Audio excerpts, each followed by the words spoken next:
Assalamualaikum warahmatullahi wabarakatuh. Waalaikumsalam warahmatullahi wabarakatuh. Alhamdulillahilladzi ja'ala ramadhana syahra siyama lil mu'minin. Wassalatu wassalamu ala asyrafil anbiya'i wal mursalin sayyidina wa maulana Muhammadin wa ala alihi wa ashabihil mujahidin at-tahirin, amma ba'du. Ma'asyiral muslimin rahimakumullah. Dari jumlah 12 bulan yang ada dalam agama kita, yang dihitung sejak Muharram sampai dengan bulan Zulqa'dah, maka Ramadan mendapat gelar Sayyidus Syuhur. Sayyidus Syuhur artinya raja, penghulu atau tuan dari seluruh bulan.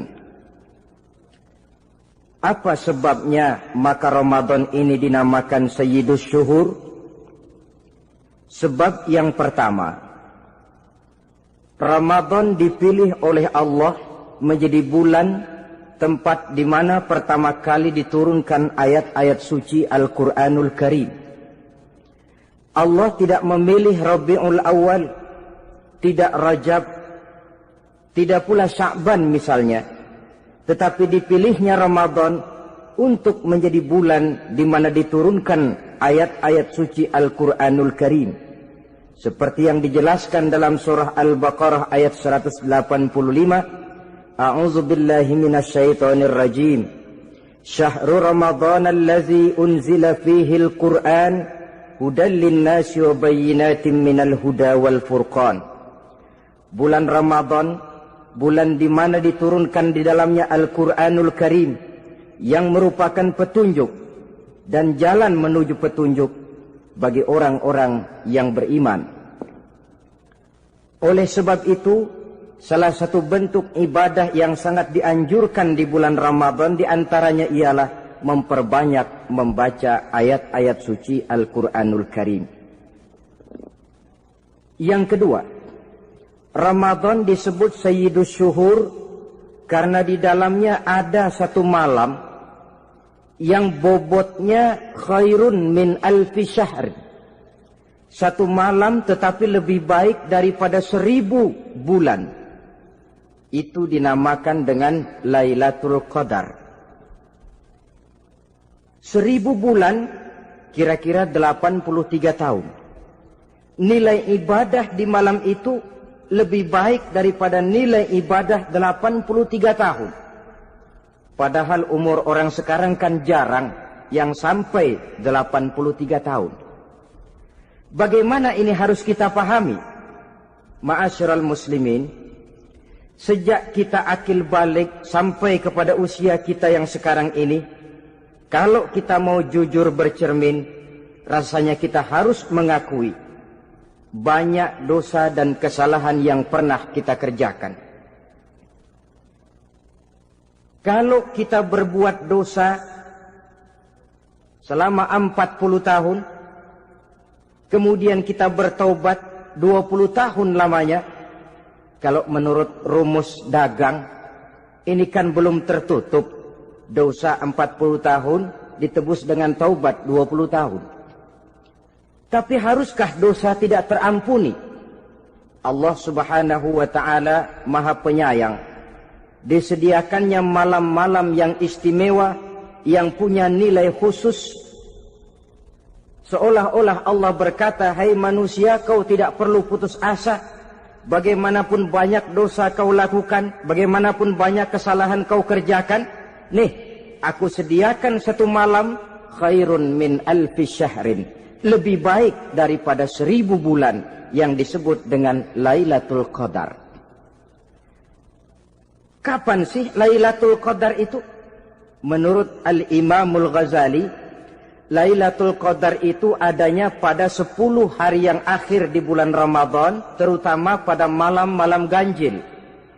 Malam 21, 23, 25, 27, dan 29. Tapi orang yang ingin menemukan Lailatul Qadar, dia harus sudah berjaga sejak awal Ramadan. Jadi nggak boleh pakai ilmu ngincer. Tahu ilmu ngincer? Tanggal 20 Ramadan nggak terawih, 21 terawih, 22 perek lagi, 23 masuk lagi, 24 nggak ke masjid. Temennya tanya, kenapa nggak ke masjid? Ini kan bukan malam ganjil, nggak turun Lailatul Qadar. Saya kira yang kayak begini dapatnya bukan Lailatul Qadar, boleh jadi Lailatul Qadar. Orang yang ingin menemukan Lailatul Qadar itu, dia harus berjaga-jaga sejak awal Ramadan. Inilah di antara tugas kita, memanfaatkan waktu-waktu yang punya nilai istimewa. Itu ada dalam agama. Dalam setiap minggu ada hari istimewa. Dalam setiap hari ada jam-jam istimewa. Dalam setiap tahun ada bulan istimewa.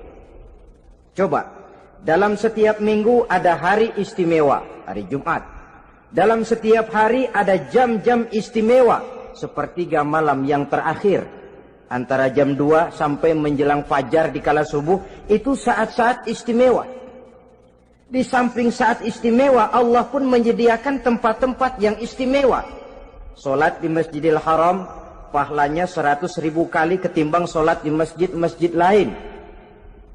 Begitu di Masjid Nabawi misalnya, ini tempat yang istimewa.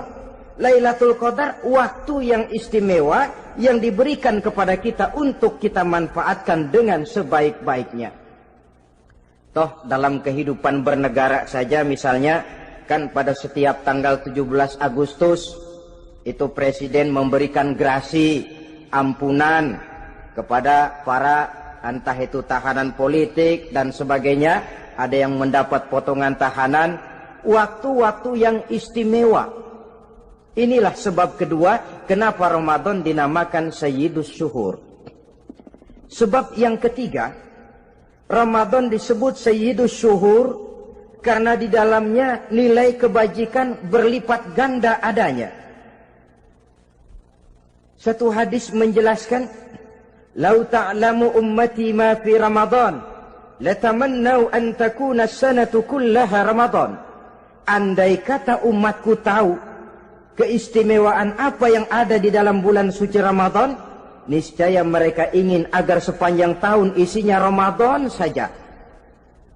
Apa sebabnya? Li'annal hasanata fihi mujtami'atun. Di dalam bulan Ramadan itu berkumpul segala macam kebajikan. Wa ta'atu maqbulatun. Segala perbuatan taat diterima oleh Allah. Wa da'awati mustajabatun. Segala macam doa dan permohonan dikabulkan oleh Allah. Wa dzunuba maghfuratun. Dan segala macam dosa diampuni oleh Allah Subhanahu wa ta'ala.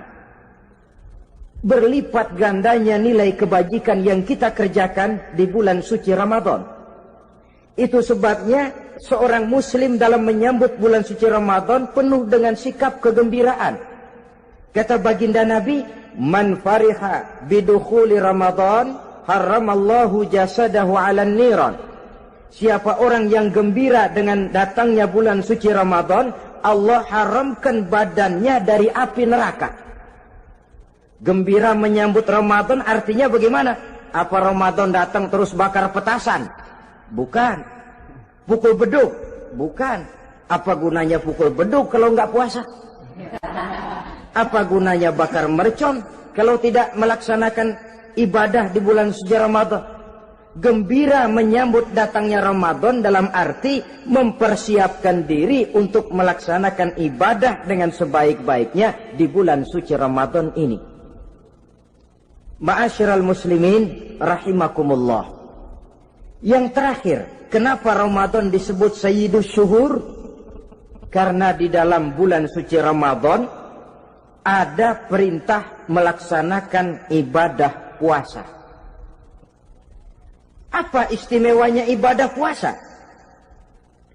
Pertama, yang dipanggil untuk melaksanakan puasa itu iman. Ini panggilan istimewa. Allah menyatakan, Ya ayyuhalladzina amanu kutiba alaikumusiyam. Hai orang-orang yang beriman, diwajibkan atas kamu berpuasa. Iman yang dipanggil untuk melaksanakan ibadah puasa. Contoh, satu hari di depan rumah kita lewat tukang pepaya, tukang duku, tukang duren. Kita panggil satu tukang pepaya.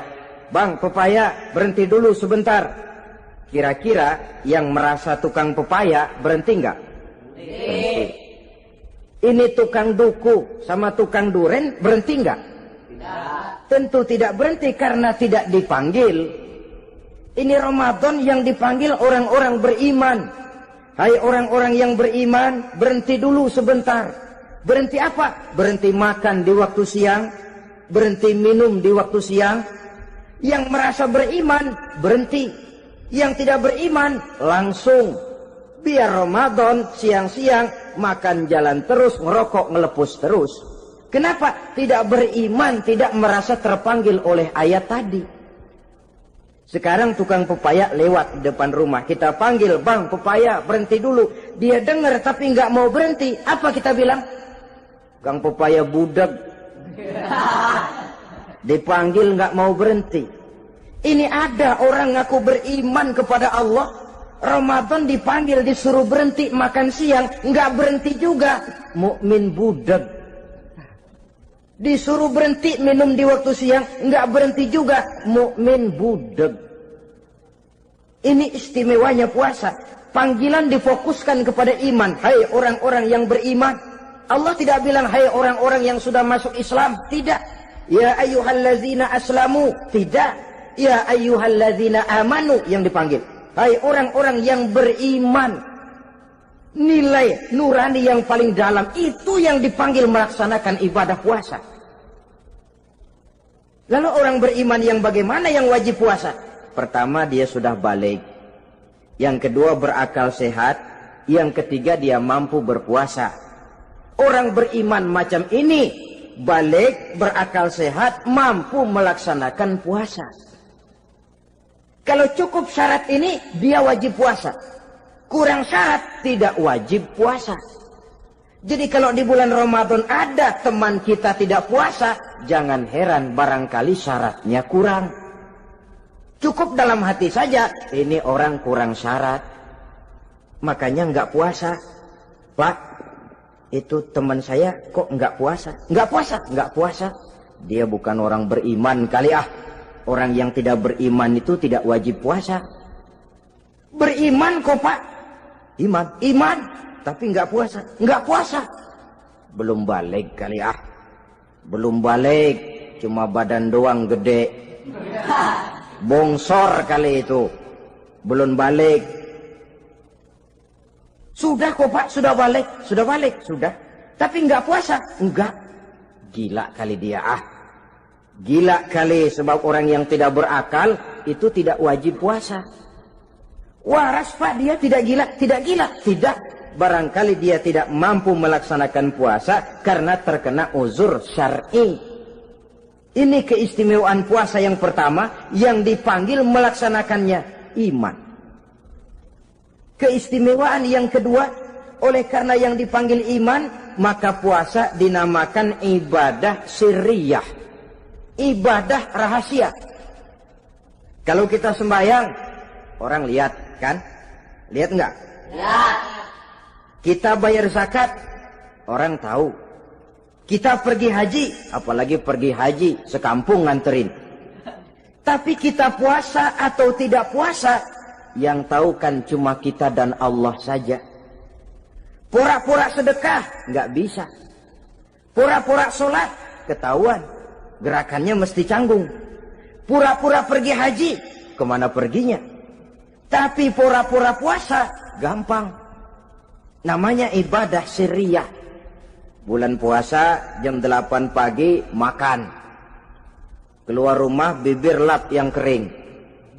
Jalan lemesin dikit. Ada angin, belaga miring. Temennya tanya, lu lemes amat, gue lagi puasa nih. Orang lain bisa dibohongi. Sebab puasa memang merupakan ibadah sirriyah yang tahu cuma kita dan Allah saja. Karena dia ibadah rahasia, puasa ini sulit terkena penyakit riya. Ibadah yang lain karena kelihatan orang, gampang kena penyakit riya, to show only. Sholat karena kelihatan orang, gampang kena penyakit riya. Karena saya jadi imam, misalnya di belakang saya lihat ada mertua, wah saya bikinlah sembahyang saya mantap-mantap, pakai serban, pakai siwak, bahasanya saya paseh-pasehin kayak orang 16 tahun di Mekah. Wah, usolli warwal maghribi salasa raka'atin Allahu Akbar. Surahnya saya cari yang panjang-panjang, paling pendek sabbihis sama wadduha. Akibat apa itu? Riya, di belakang ada calon mertua. Tapi kalau sholat sendirian dalam kamar, boro-boro pakai serban dan siwak, kadang-kadang kaos kutang saja cukup. Surahnya jangan sabbih sampai wadduha, langganannya inna a'toinakal kautsar sama qul huwallahu ahad. Karena sholat terlihat orang, mudah kena penyakit riya. Sedekah pun begitu. Mulanya niatnya cuma mau sedekah 5.000, karena ada orang yang disedekah-segani naik 10.000, yang 5.000 sudah karena orang. Jadi ibadah yang lain itu mudah terkena riya, tapi juga mudah dinilai orang. Kita bisa saja bilang, itu orang sholatnya khusyuk ya. Kenapa? Kelihatan dari gerakannya. Itu orang hajinya mabrur ya. Kenapa? Kelihatan dari tingkah lakunya setelah pulang haji. Itu orang sedekahnya berani ya. Kenapa? Ketahuan dari jumlahnya. Ibadah yang lain bisa dinilai, tapi puasa nggak bisa dinilai. Itu orang puasanya mantap bener ya. Kenapa? Beludah melulu. Itu bukan ukuran. Itulah sebabnya dia dinamakan ibadah sirriyah, ibadah yang abstrak, yang tahu cuma si pelaksana dan Allah saja. Ini keistimewaan puasa yang kedua. Yang ketiga, saudara-saudara, kalau ibadah-ibadah yang lain, ganjaran pahalanya itu dijelaskan oleh Allah. Sedekah kalau ikhlas pahalanya begini. Haji kalau mabrur pahalanya ini. Sembahyang berjamaah pahalanya ini. Untuk puasa tidak. Puasa Allah cuma bilang as-siyamu li wa ana ajzi bihi. Puasa adalah untukku, aku yang akan membalasnya. Berapa besar balasannya tidak dijelaskan oleh Allah. Apa artinya ini? Kalau saudara kerja, mandor bilang, sampean kerja sama saya, gaji satu hari 5.000. Ketahuan kan, sehari 5.000. Kita bisa kong kalingkong, ada mandor rajin, nggak ada mandor kendor. Pokoknya sehari 5.000. Tapi kalau mandor cuma bilang, kau kerja sama aku, soal gajimu nanti aku yang atur. Tidak dijelaskan berapanya, nanti aku yang atur. Ini kan mestinya kita kerja hati-hati. Sebab apa? Mungkin gaji kita lebih besar dari jumlah 5.000 kalau kerjaan memuaskan. Mungkin tidak digaji sama sekali kalau kerjaan berantakan. Tidak dijelaskannya pahala puasa menjadi sugesti bagi kita untuk melaksanakan ibadah ini dengan sebaik-baiknya. Mungkin gaji sangat besar, mungkin tidak digaji sama sekali. Sebab kata Nabi, kam min shaimin laisa lahu min siyamihi illa al-ju' wal 'atsh. Berapa banyak orang puasa, dia tidak memperoleh apa-apa dari puasanya kecuali lapar dan haus saja. Puasa sah, kewajiban gugur, nilai 0. Tidak dapat apa-apa kecuali lapar dan haus. Jadi inilah keistimewaan daripada ibadah puasa. Saudara hadirin yang saya hormati, kemudian apa sih perlunya kita melaksanakan ibadah puasa ini? namanya syahwat. Kalau itu kita kendalikan, maka langkah hidup ini akan menjadi lurus karenanya. Benar kalau Nabi menyatakan, "Iza jaa Ramadan, futihat abwabus sama, wa ghulliqat abwabun nar, wa sufsidatis sayatin." Apabila datang bulan suci Ramadan, dibuka pintu langit, dibuka pintu surga, ditutup pintu neraka, dan diikat setan-setan itu. Siapa yang ikat setan? Puasa kita. Dengan puasa kita mengendalikan nafsu. Kalau nafsu kita kendalikan, setan nggak berkutik. Jadi yang mengendalikan nafsu itu nilai puasa. Nafsu terkendali, setan terikat. Kalau puasa, kalau nggak puasa, setannya ngebludak. Jadi jangan digambarkan, wah kalau bulan puasa setan dirantai. Rantainya kayak apa? Yang rantai siapa? Arti setan diikat di sini ialah nafsu dikendalikan. Dengan apa? Mengatur makan dan minum. Puasa kan sebenarnya logikanya mengatur perpindahan waktu makan dan minum saja. Apabila perut besar ini teratur demikian rupa, syahwat tidak menggelegak, dia terkendali. Dengan hidup pandai mengendalikan nafsu, iblis tidak berdaya dan tidak berkutik. Ma'asyiral muslimin rahimakumullah, Nabi bersabda, "La yu'minu ahadukum hatta takuna hawahu taba'an lima ji'tu bih." Belum sempurna iman kamu kalau nafsumu belum ikut apa yang aku bawa.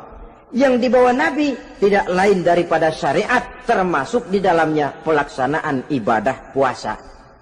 Karena itu saya pesan kepada seluruhnya, jangan kalau puasa kayak orang ngancem. Siang bisa mengendalikan nafsu, tapi begitu maghrib berbunyi, nafsu sudah tidak terkendalikan lagi. Itu namanya puasa orang ngancem. Kayaknya, biarin siang gua tahan, ntar lo maghrib.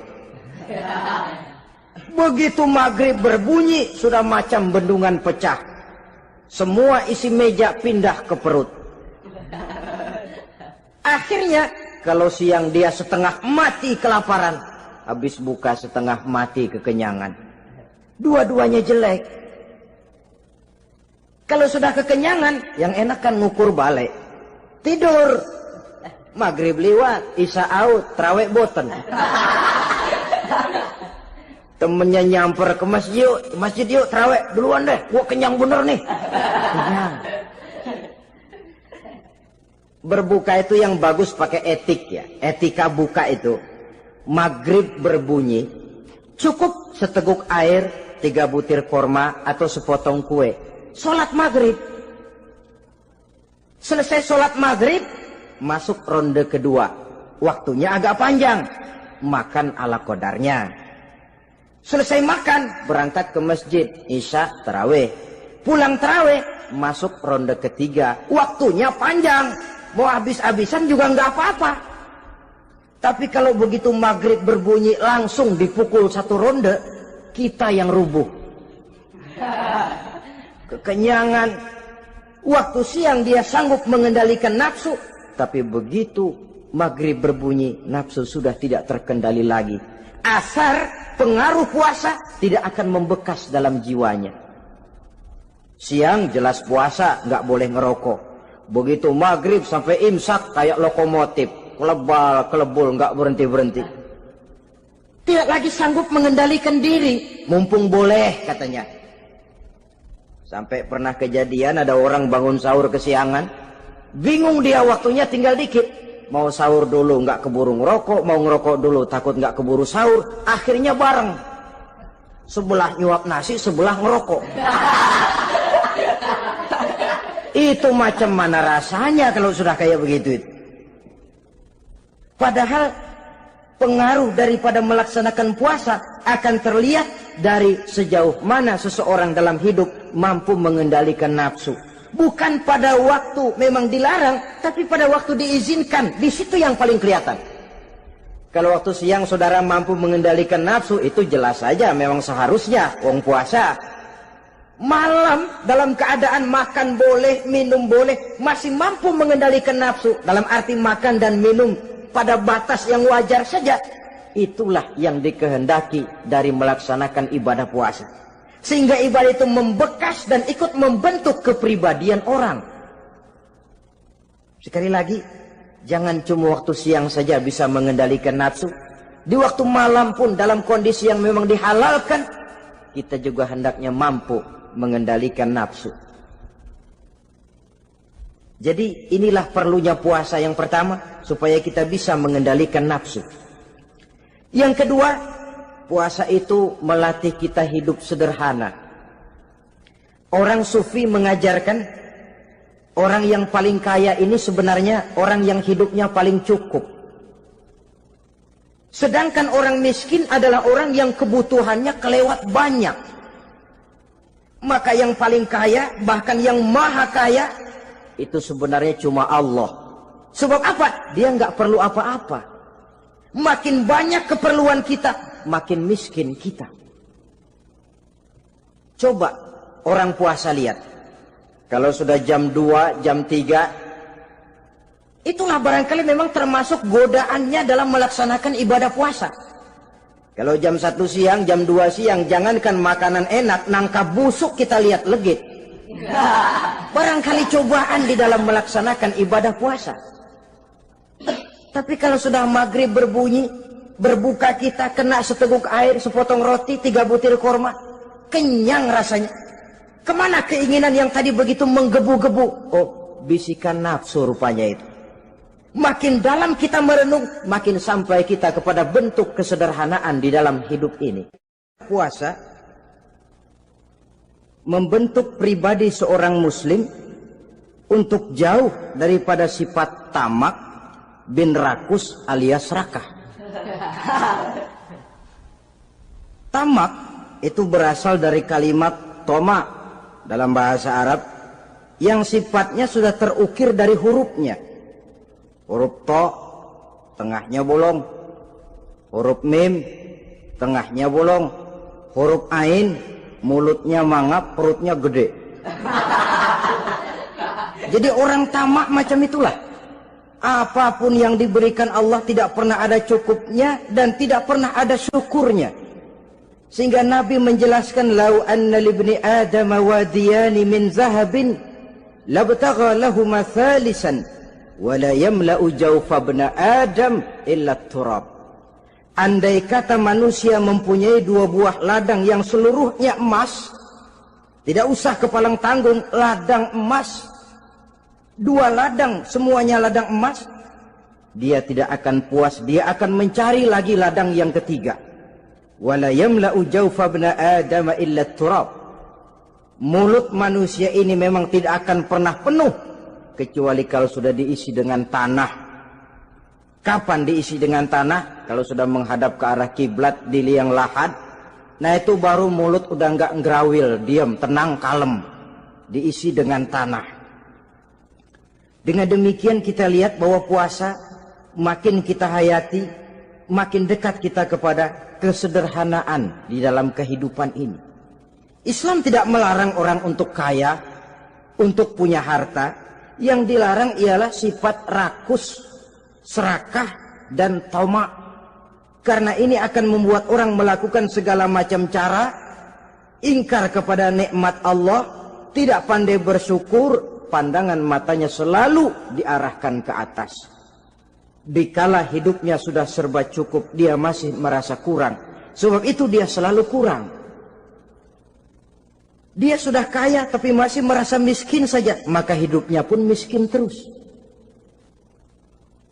Saudara-saudara ma'asyiral muslimin, ini hikmah yang kedua kenapa kita perlu puasa. Yang ketiga, puasa itu melatih kita cinta kepada fakir miskin, orang-orang yang tidak mampu, yang memerlukan pertolongan. Bagaimana caranya? Dunia pendidikan berkata bahwa pendidikan akan lebih berhasil kalau bersifat audio visual. Mengajar anak berenang, bawa ke kolam. Mengajar anak naik sepeda, berikan sepedanya. Mengajar orang cinta fakir miskin, rasakan apa yang dirasakan oleh fakir miskin. Apa itu? Lapar, haus. Kan nggak bisa ngajarin anak berenang teori saja. Ke kolam nggak pernah. Teori hafal luar kepala. Gaya dada begini, gaya 200 meter begini, gaya kupu-kupu begini, gaya bebas begini. Teori hafal, ke kolam nggak pernah. Sekali terjun, gaya batu. Sudah nggak timbul-timbul lagi. Nggak bisa ngajar anak naik sepeda cuma teori saja. Sepedanya tidak pernah diberikan. Hafal teori, bab 1 pegang setang. Bab 2 dorong. Bab 3 kaki kanan naik pedal kanan. Bab 4 genjot. Hafal teori, megang sepeda nggak pernah. Begitu dikasih sepeda dia naik, habis tukang bakso. Pun mendidik orang cinta kepada fakir miskin tidak bisa cuma lewat seminar, kongres, penataran, indoktrinasi.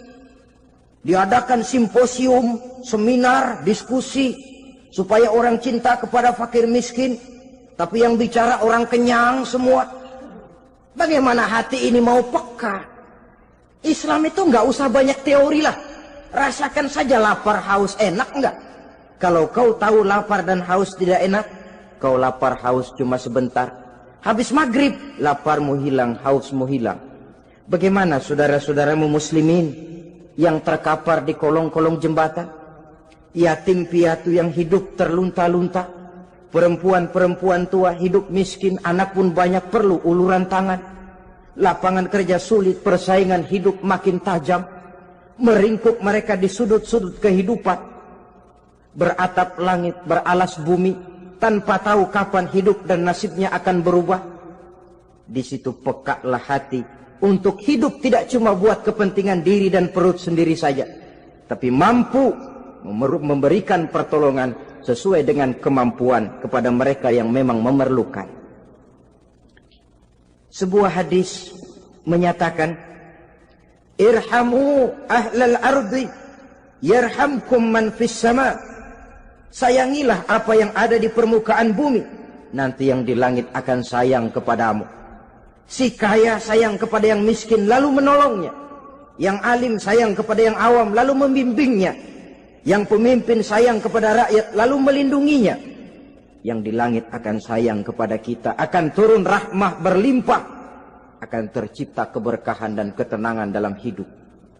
Tapi kalau sebaliknya, yang kaya malah nyantap yang miskin, yang pemimpin malah menggilas yang rakyat, yang alim malah membodoh-bodohi orang yang memang sudah bodoh, akan terwujudlah malapetaka. Bukan rahmah yang turun dari langit, tapi azab akan menimpa kita semua. Orang yang menghayati lapar, menghayati haus, akan timbul kepekaan sosial. Hidup tidak cuma untuk diri sendiri saja, tapi mampu melihat lingkungannya. Yang keempat, kita perlu puasa untuk menumbuhkan sifat jujur dan disiplin.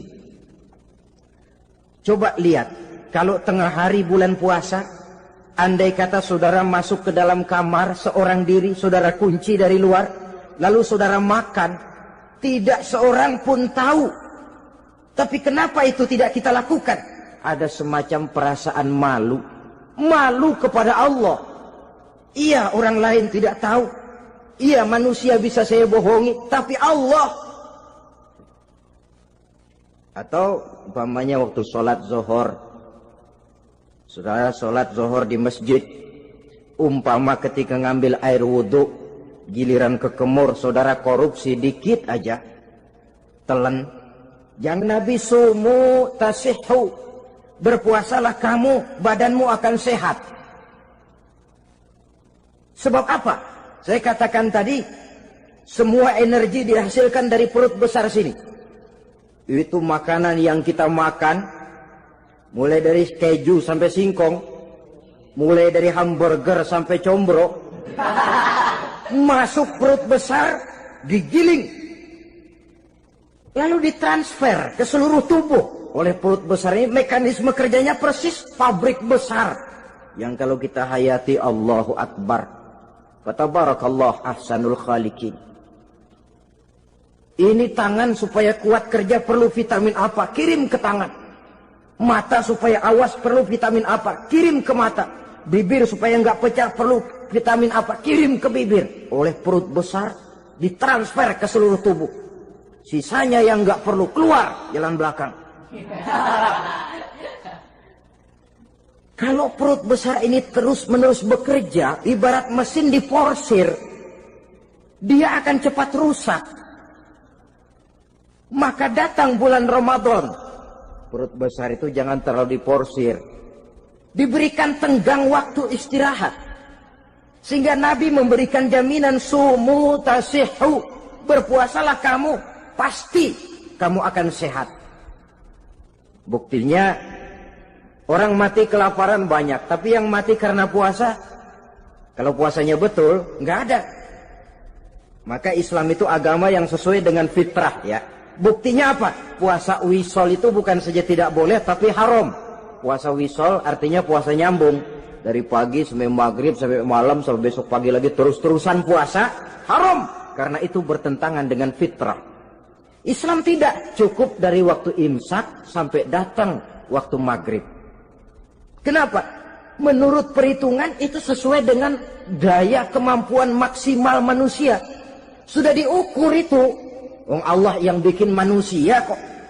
Jadi kalau Allah perintah puasa, itu sudah dalam kemampuan daya tampung dari kapasitas yang dimiliki manusia. Orang mati kelaparan banyak, yang mati karena puasa nggak ada. Belum pernah saya dengar ada warta berita, sari berita-berita penting dalam siaran ini, gara-gara bulan puasa orang Islam pada mati. Nggak ada. Yang mati kelaparan banyak, tapi yang mati karena puasa tidak ada. Nabi menjamin sumu tasihhu. Berpuasalah kamu, pasti badanmu akan sehat. Ma'asyiral muslimin, kalau sudah tahu kita apa perlunya kita berpuasa, pembicaraan akan saya lanjutkan bagaimana seharusnya kita puasa. Puasa yang ideal itu yang bagaimana? Al-Imamul Ghazali menjelaskan, orang yang puasa itu ada 3 macam. Pertama, saumul awam. Puasanya orang kebanyakan. Orang macam ini merasa sudah puasa asal tidak makan, tidak minum. Puasa sudah. Pokoknya tidak makan, tidak minum, itulah puasa. Ini puasanya orang awam. Matanya tidak pernah puasa. Kupingnya tidak puasa, kakinya tidak puasa, tangannya tidak puasa. Ini puasa orang awam, kebanyakan. Hasilnya tidak mustahil seperti yang dikatakan Nabi tadi. Berapa banyak orang puasa tidak mendapat apa-apa dari puasanya kecuali lapar dan haus. Puasa sah, kewajiban gugur, nilai 0. Kan rugi ibadah semacam itu. Sebab jangan lupa, yang membatalkan itu kan 2. Ada yang membatalkan pahala puasa, ada yang membatalkan puasa. Bedanya apa? Kalau puasa batal, pahala jelas batal. Tapi kalau pahala yang batal, puasanya mungkin sah. Kewajibannya gugur, tapi pahala tidak ada. Kalau yang membatalkan puasa sih umumnya kita bisa jaga itu. Sebab apa? Masalahnya konkret, kelihatan. Apa yang membatalkan puasa? Misalnya makan dan minum yang disengaja walaupun sedikit. Batal. Sedikit tapi sengaja tidak mengenyangkan, batal. Mamanya pentol korek yang kecil itu. Sengaja telan waktu puasa, batal. Kan sedikit pak, nggak kenyang kok. Sengaja. Sengaja itu yang bikin batal. Tapi kalau tidak sengaja seperti lupa, itu tidak batal.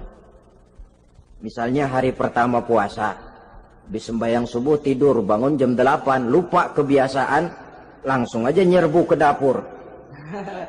Dapat sepiring setengah, ingat. Astagfirullah, lagi puasa, betul. Setelah ingat bagaimana? Yang masih ada di mulut keluarkan, berkemur, lanjutkan puasanya, sah. Perkara sepiring setengah yang udah kadang masuk bagaimana Pak? Itu rezeki. Lawang orang lupa. Lupa itu kan jenis yang ma'fu anhu, jenis yang dimaafkan.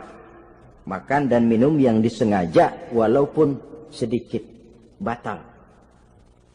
Batal puasanya. Apalagi muntah yang disengaja, batal puasa itu. Ukuran sengaja kan kita tahu. Apalagi hilang akal, seperti gila atau pingsan, batal puasa. Apalagi hubungan suami istri di waktu siang secara sengaja, batal. Kalau sengaja, kalau nggak sengaja, enggak. Namanya nggak sengaja. Umpamanya, saya nggak sengaja Pak, tahu-tahu udah nyampe situ, gimana? Yang nggak batal, cuma begitu ingat, buru-buru selesai mandi, lanjutkan puasanya, sah. Jangan begitu ingat sih ingat Pak puasa, cuman tanggung. Nah, ini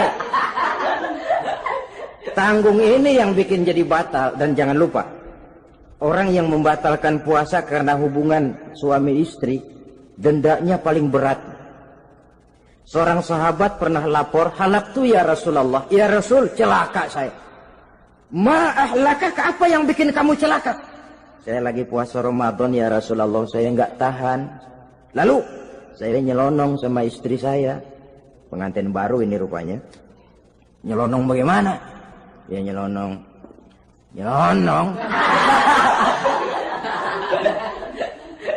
Melanggar dia, tapi jujur.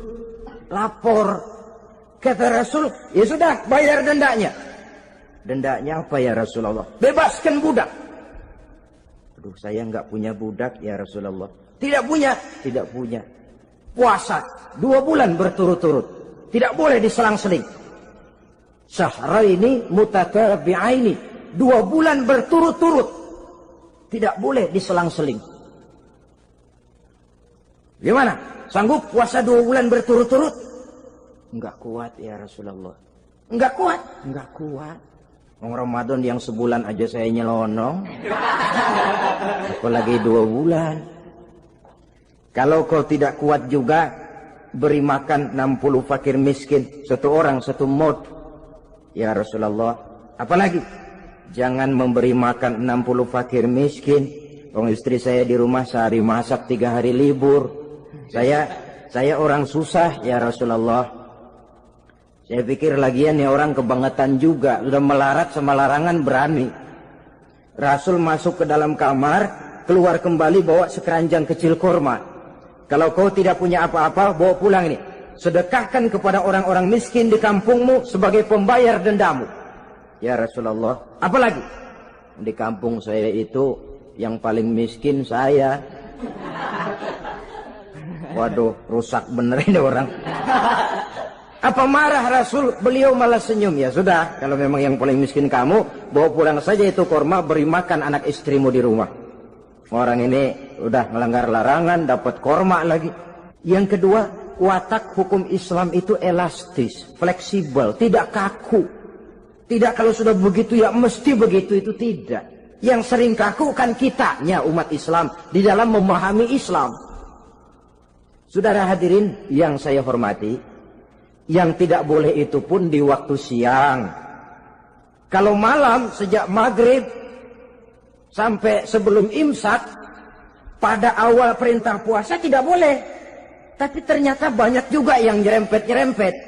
Sampai Allah turunkan, uhilla lakum lailatas siyami arrafasu ila nisaikum. Dihalalkan bagi kamu pada malam puasa bergaul dengan istrimu. Jadi barangkali di antara pendengar ini ada yang pengantin baru, tolong sabarlah di waktu siang. Tunggu maghrib berbunyi. Kalau sudah maghrib habis buka, mau buka lagi juga nggak apa-apa. Terserah saja. Ini yang membatalkan puasa. Yang kita sulit mengontrol, yang membatalkan pahalanya. Apa misalnya? Ngomong-ngomongin orang. Puasa. Ngomongin orang jalan terus. Itu ya tetangga kita. Kenapa emang? Oh, kita sih bukan ngomongin orang ini. Bukan ngomongin orang katanya. Ngomongin tuyul. Bohong. Orang puasa bohong, apa puasanya batal? Tidak. Puasanya sah.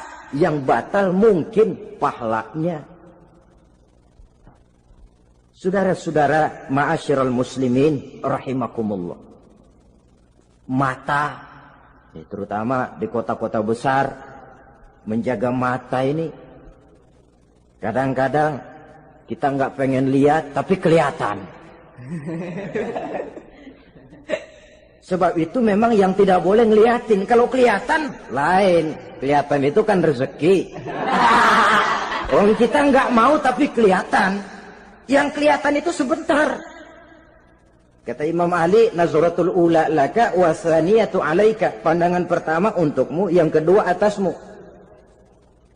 Jadi begitu kelihatan, ya sudah. Jangan kelihatan tapi manteng aja enggak mau. Jadi mantengnya ini yang jadi urusan. Saudara hadirin yang saya hormati, dengan kata lain, berusahalah kita untuk puasa zahir batin. Itu yang pertama tadi. Puasa tingkatnya orang saumul awam disebut. Tingkat yang kedua, saumul khawas. Puasanya orang khusus. Bagaimana ini? Di samping tidak makan dan tidak minum, panca inderanya sudah ikut puasa. Matanya puasa. Kupingnya puasa. Asal ada diajak ngomong-ngomongin orang, maaf ya, kuping saya lagi puasa. Kakinya puasa, diajak jalan ke tempat yang tidak baik, dia bilang, maaf saja, kaki saya lagi puasa. Diajak nyolong, maaf, tangan saya lagi puasa. Tidak cuma sekedar tidak makan dan tidak minum, panca inderanya sudah ikut puasa. Sekurang-kurangnya, seperti inilah puasa kita. Zahir, batin. Nah, yang tertinggi disebut saumu khawasil khawas. Puasa orang khusus yang lebih khusus lagi. Ini sudah the first class ini. Puasanya orang VIP. Bagaimana puasanya orang ini? Di samping tidak makan dan tidak minum, puasa panca inderanya, hatinya juga sudah ikut puasa dari seluruh keinginan yang selain Allah. Wah, ini kelas tinggi. Orang yang puasa macam ini, andai kata jam 3 sore dia berpikir, ntar sore buka pakai apa ya? Dia menganggap batal pahalanya. Kenapa? Masih mikirin makanan. Kalau kita kan bukan cuma mikirin, ngancem. Waduh, jam 5 di meja udah buderek es kopior, kelapa muda, cendol. Apa yang mau diminum lebih dulu? Tingkat yang tertinggi ini, hatinya juga puasa dari semua keinginan yang selain Allah. Idealnya sekurang-kurangnya kita puasa zahir batin. Zahirnya menahan diri dari yang membatalkan puasa, batinnya mencegah diri dari yang membatalkan pahala puasa kita itu. Ma'asyiral muslimin rahimakumullah. Terakhir, Rasulullah sallallahu alaihi wasallam membagi bulan Ramadan itu menjadi 3 bagian. Sepertiga yang pertama, tanggal 1 sampai 10 Ramadan, masa turunnya rahmah. Turunnya kasih sayang Allah. Kalau istilah sepak bola, tanggal 1 sampai 10 Ramadan ini disebut babak semifinal. Babak penyisihan. Sepak bola itu kalau baru tingkat babak penyisihan, pesertanya banyak. Seluruh kesebelasan turun bertanding. Babak penyisihan.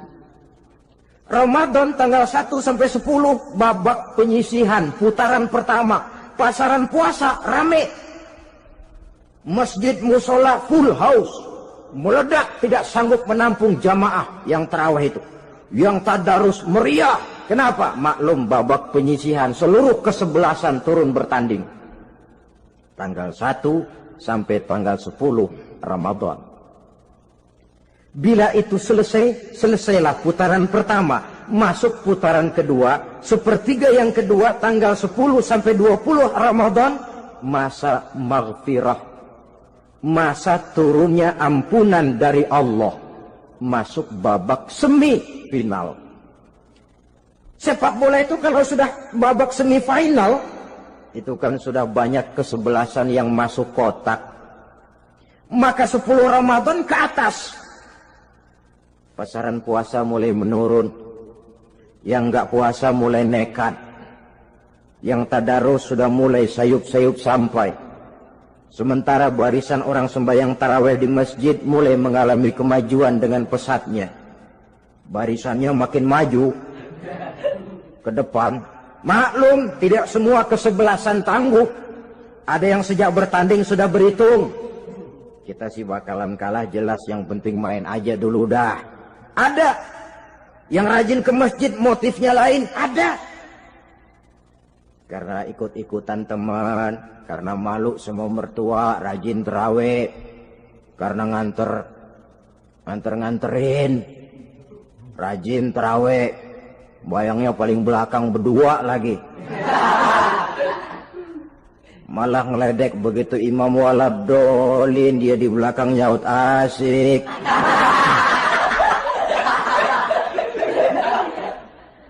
Yang kayak begini ini sudah nggak bakal tahan lama.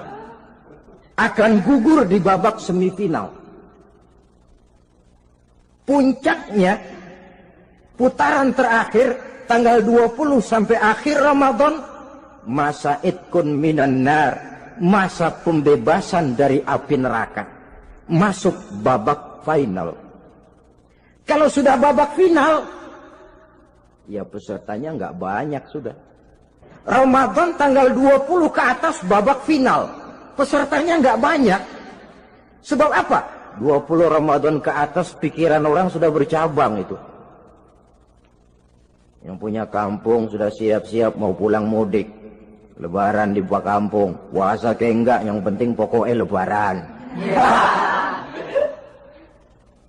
Yang pegawai negeri gajinya kecil, anaknya banyak, palanya ngebet.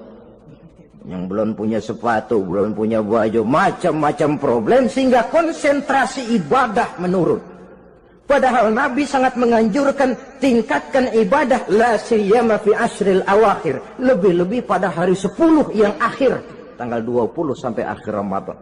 Di situ dianjurkan memperbanyak ibadah, i'tikaf, tarawih, tadarus Quran, bersedekah, amalan-amalan sunnah yang sangat dianjurkan di bulan suci Ramadan ini.